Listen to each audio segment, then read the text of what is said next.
Hello, everybody. I hope you're all well. I also hope you all had the opportunity to watch the iCafe short video about Christmas. We all had so much fun. Thank you, Kambala Sensei, for your insights into Christmas in Slovakia. And it is always nice to see Hirakawa Sensei at the iCafe events. Last but not least, Nakao Sensei has also put up some fabulous videos on the virtual i-Design website. I still don't know how he can make his PowerPoint slides look so professional and easy to make. Well, I guess this is a good example of how wonderful diversity is. Nakao Sensei produces these very logical, easy to understand videos about a subject I know nothing about, but I am learning a lot just by watching his videos. And in comparison, I produce my pink-haired Bitmoji PowerPoint slides. Diversity really is beautiful. In addition to this, Yukimaro Sensei and I have added a video to the virtual i-Design website, which is an interview with a wonderful friend and colleague of mine called Avril Hayes Matsui, who talks about what it is like being a Black woman in Japan. The interview was funded by a research fund called the Gakucho Sairyo Kenkyuhi, which Yukimaro Sensei and I affectionately call the President's Funding. The interview is divided into 3 parts. The script is only in English this time. So if you want to challenge your English skills, please do take a look at the English script, as well as listen to what Avril has to say. Well, today is the 3rd and final video in a series of 3 videos I am making about harassment, and a bilingual script will accompany this video. Today's video is about a type of harassment called mobbing. Let me just share the slides with you. There we go.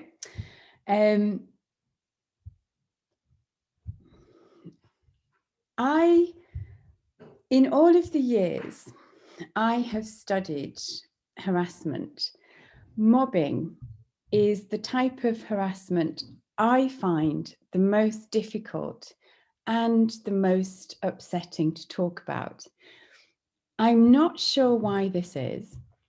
Perhaps because I think mobbing could be prevented if workplaces had a good human resource department that pushed for and promoted effective harassment awareness policies, rather than sweeping these policies under the carpet and pretending that harassment doesn't happen. Many European countries now recognize mobbing in the workplace as a health and safety issue and have measures in place to protect people from mobbing and to create a safe working environment for everybody. Mobbing against human beings was first coined by a man called Heinz Lehmann, a Swedish physician in the late 1980s and early 1990s. Heinz Lehmann began studying a group of people who were considered difficult people in the workplace. What Lehmann discovered was that these people had not always been difficult. In fact, they were victims of mobbing. And once the victims of mobbing were branded as difficult, companies made the situation worse by creating further reasons for the victim to be expelled from the workplace. The ultimate goal in a mobbing scenario is to expel the person, the victim, from the workplace. So what exactly is mobbing? Heinz Lehmann describes mobbing as psychological terror in the workplace. He says mobbing means hostile, and unethical communication, which is directed in a systematic way by one or a number of persons, mainly toward one individual. Basically, mobbing is workplace bullying, which starts with one person bullying another person and then gradually builds into group bullying. Management then become involved and support the bullying behavior. This leaves the victim of a mobbing scenario vulnerable to attack from more than one person. And in worst case scenarios, the victim has no idea who will attack or when or where the next attack will come from. And because management support the bully or bullying behavior, the victim has no one to turn to for support. And in many cases, they feel they have no option but to leave the workplace. Recent research has shown that victims of mobbing become targets because of professional jealousy. The victim is usually highly competent and may be considered more skilled, attractive, and productive than other workers. Heinz Lehmann identified 45 mobbing behaviors and grouped them into 5 categories.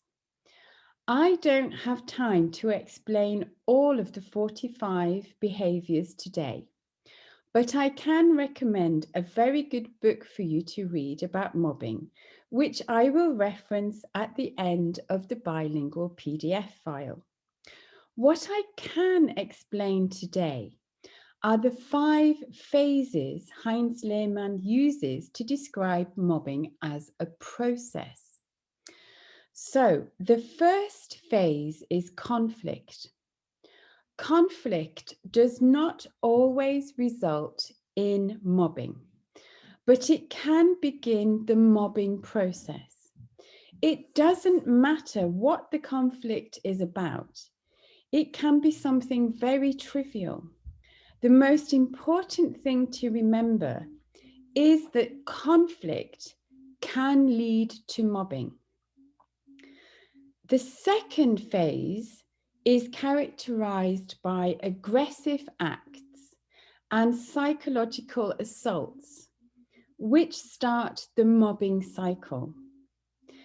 The third phase is when management become involved and misjudge the situation. So instead of seeing what is really happening, they participate in the mobbing by supporting the aggressor and the aggressive behavior rather than supporting the victim. This further isolates the victim in the workplace. The fourth phase of a mobbing is the critical phase. The victim of mobbing is branded as mentally ill or difficult. This misjudgment of the situation can lead to expulsion or forced resignation from the workplace. Noah Davenport and her colleagues have divided mobbing into 3 degrees of seriousness. During the first degree, the victim of mobbing manages to escape and can return to the workplace or another workplace fully recovered. The second degree, the victim cannot resist or escape and suffers temporary or prolonged mental or physical illness, making it difficult for them to return to the workplace. Mobbing in the third degree means that the victim is unable to return to the workplace. Some reasons why workplaces are not aware of mobbing are highly hierarchical structures, poor communication channels.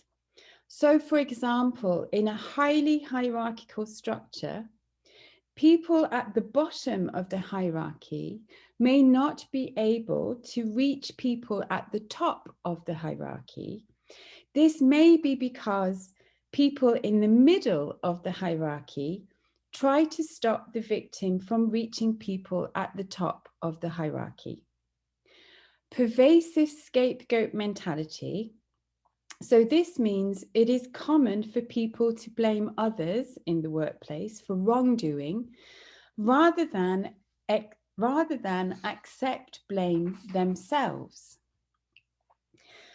No or ineffective diversity education. This means that if a person is different, so for example, someone with a disability, the people involved in the mobbing may have the same prejudice towards the victim as the aggressor does, and therefore they may willingly contribute to the mobbing. Let's take a look at the next slide. As you can see, this slide is blank.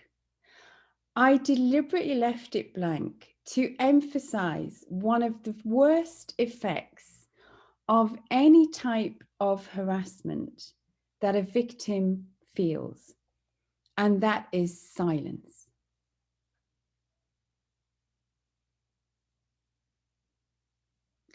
Victims of any form of harassment are silenced.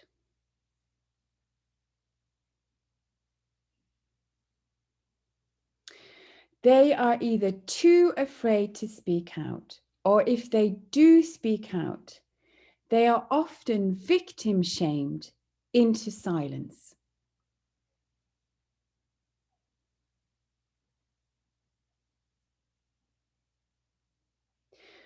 The silence is deafening.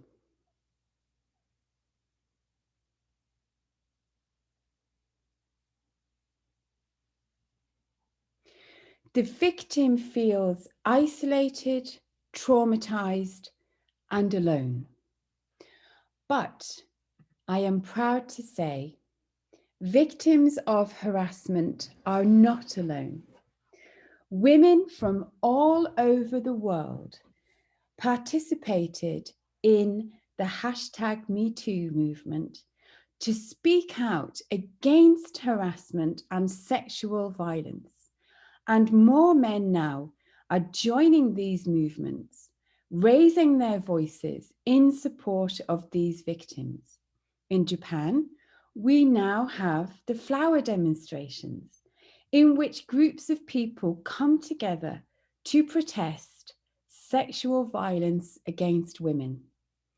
Both of these movements are a huge step forward towards recognizing the trauma victims of harassment and sexual violence experience. And it is also a step forward towards stopping the victim shaming victims of harassment or sexual abuse experience. So now you are all wondering, what song could I possibly suggest for today's theme?